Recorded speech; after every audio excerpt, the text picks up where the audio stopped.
Welcome, everyone, to this deep dive. Today, we're really getting into understanding our minds and, building that solid inner strength. Yeah, we've got some really interesting stuff here, looking at how thoughts work, or maybe how they trick us sometimes. Exactly, and the power of small actions, feelings, confidence, it's all connected. Consider this your guide, maybe, to navigating that inner world a bit more effectively. Okay, so first up, this idea that, well, your thoughts aren't always true. Right. I love the analogy they use, the dark forest and the rabbit. You hear a rustle and boom, your mind instantly creates this whole scary story. It's a survival thing, I guess, but it often goes overboard in daily life. Totally.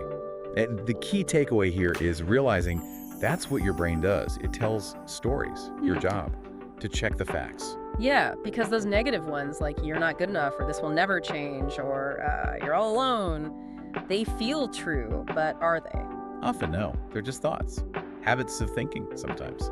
So what's the practical step then, when that negative thought hits? Well, the source suggests something simple, but pretty profound. You just pause. Pause, okay? Yeah, create a little space. Then ask yourself, maybe, is this thought actually helpful right now? And crucially, is it even true? And you might find the answer is no to both. More often than you'd think. It shifts you from being in the thought to, looking at it, an observer. Being an observer, I like that, like watching a play instead of being caught up in the drama on stage. Exactly. And that Tony Robbins quote fits perfectly here, doesn't it? You don't experience life, you experience the life you focus on. Absolutely. It's like we're wearing these mental glasses. If they're dark and gloomy, Then everything looks dark and gloomy. right, and we can choose with effort to try and take them off, or at least clean them. And the pop-up ad analogy, that's great. Isn't it? Notice it, acknowledge it's there, but you don't have to click on it. You just close the window. Mentally click X. Okay. Got it. Okay, let's shift to motivation. Because honestly, who hasn't waited to feel ready? Oh yeah, that feeling of, I'll start when I feel motivated, it's a trap. The story about Sarah waiting, that felt very familiar. So common. We think motivation comes first, then action. But often, it's the other way around. Action sparks motivation. Yeah, exactly. That tiny step Sarah took, brushing her hair, putting on sneakers, just stepping outside for 2 minutes. It wasn't about running a marathon. Not at all. It was about initiating movement, just starting. That little action sends a signal What kind of signal? to your brain, basically saying, hey, I'm trying, I'm here, I'm moving forward, even a tiny bit. And that builds momentum, right? Like pushing a heavy ball, first push is toughest. Precisely.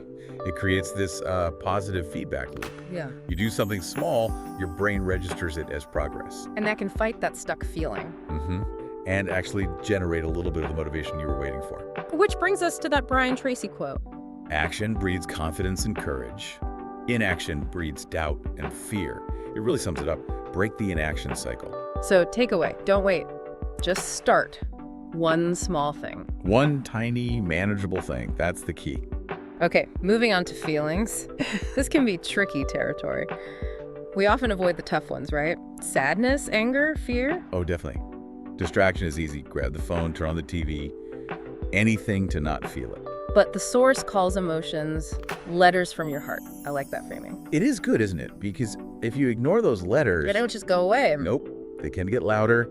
Find other ways to get your attention, maybe through physical symptoms even. So healing starts how? By actually sitting with them? Gently, yes, without judgment, which is hard. We're taught to fix negative feelings fast. But maybe they're not negative, just messages. Exactly. Messages about what you need. What's the sadness telling me?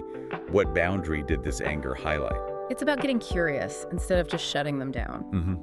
And treating yourself kindly, like that analogy of comforting a scared child inside you. Instead of the usual, just get over it. Right. More like, it's okay to feel this. It's okay to be human. Allowing the feeling is part of the healing. And believing you're never beyond healing. That you're stronger than your worst day. Those are powerful reminders. Yeah. You are stronger and wiser than your loudest fear. Okay, let's talk confidence. The piece makes a strong case that it's not about praise, it's built on evidence. Yeah, the bridge analogy. Confidence is like a bridge you build yourself, brick by brick, with your actions. So external validation feels good, but it's temporary. Often, yeah. Yeah. Real confidence comes from knowing you can handle things because you have. Yeah. You've tried, maybe failed, learned, kept going. Each action is a brick. Exactly. You're creating your own proof. Like those affirmations. I can do hard things. Why? because you look back and see you did. I can survive failure because you have. I can learn and grow. It becomes real because you have the receipts, so to speak, your own experiences. Daniel's story fits here, right? Waiting for approval versus just starting. Perfectly. His confidence grew when he took action, made mistakes, learned from them. Those weren't failures. They were data points, evidence. And that other Tony Robbins quote feels key too. The past does not equal the future unless you live there. Yes. Don't let past stumbles define your future capability. Confidence is built now, by trying now. Even just showing up when you're scared, that counts. Absolutely. That's a huge brick in the confidence bridge. Okay, this next one feels really important today. It's okay to not be okay and still move forward. Oh, massively important. That pressure for constant happiness, it's unrealistic and, frankly, damaging. Sets us up to feel like failures when we have normal human lows. Right. Grief, fear, sadness, loneliness. They're part of the deal. They don't mean life isn't good or that you're broken. Road trip analogy, you hit storms, but you don't abandon the trip. Exactly. Life has different weather. You navigate it. You don't have to stop everything just because you're feeling something difficult. You can carry sadness and still smile at something, or feel fear and still take a step. We can hold both.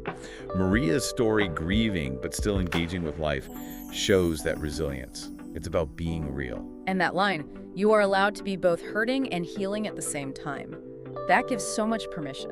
It really does. It's about self-acceptance, not self-judgment. Pain doesn't cancel out your strength. Which leads nicely into self-compassion. Why are we often so much harder on ourselves than on our friends? It's that inner critic, isn't it? We internalize all these shoulds and expectations. We think being tough on ourselves builds strength. But it doesn't, really. Not usually. It often just leads to shame, feeling stuck. Compassion is actually the fuel for growth. Like the child learning to walk analogy. You encourage them, you don't yell at them for falling. Right. We need that same encouragement for ourselves when we stumble. It's not about being lazy or making excuses. Robert's story, letting go of guilt through self-compassion, that shows the freedom in it. Yes. It's about giving yourself what you need to keep going, especially when things are hard. Recognizing your shared humanity. Everyone struggles. And that Dispenza quote connects it to moving forward. You can't build a new future holding on to old, harsh emotions. Exactly. Self-compassion helps process the past so you can create space for something new, remembering you're worthy of that kindness. Okay, let's talk tiny habits. The image of the tiny lantern in the dark forest. That really clicked. It's such a great visual, right? Because big change can feel overwhelming. You don't need to see the whole path. Just the next step or two. Just focus on the next right step. That's where tiny habits come in. Like the examples. 3 deep breaths. Writing one thing you're proud of. A kind word to yourself in the mirror. They seem so small. They seem small, but they send powerful signals. Acts of self-care, self-value. They tell your brain, I matter. This journey matters. And consistency is key, right? Emily's story, 1 minute of breathing daily, made a real difference for her anxiety. Huge difference. Consistency beats intensity almost every time. Small daily steps build lasting change more effectively than big sporadic efforts. Like planting seeds that grow into, what was it? Forests of strength. Yeah, beautiful phrase. Tiny habits are the seeds. Okay, last big topic. Emotional first aid. We know physical first aid, but emotional, not so much. It's a huge gap. We need basic skills for dealing with emotional pain in the moment. So what are some tools? Well, first, just naming the emotion. Saying, okay, I feel anxious or I feel overwhelmed. It can actually lessen its power. Just acknowledging it. Yeah. Then grounding yourself. Using your senses. What are 5 things I can see right now? 4 things I can touch. 3 I can hear. Brings you back to the present moment, out of the stride. And talking to yourself like you'd talk to a friend who is struggling with kindness. They're usually nicer to friends. We are. So Yeah. turn that inward. And finally, take one small action. Get water, step outside, text someone safe. It breaks the paralysis. Reminds you that you still have agency. And affirms you deserve that care. Emotional care is just as vital as physical. And that brings us to the final metaphor, the garden of your mind. Tell us about that. It's a lovely way to think about our thoughts. The mind is a garden, thoughts are seeds.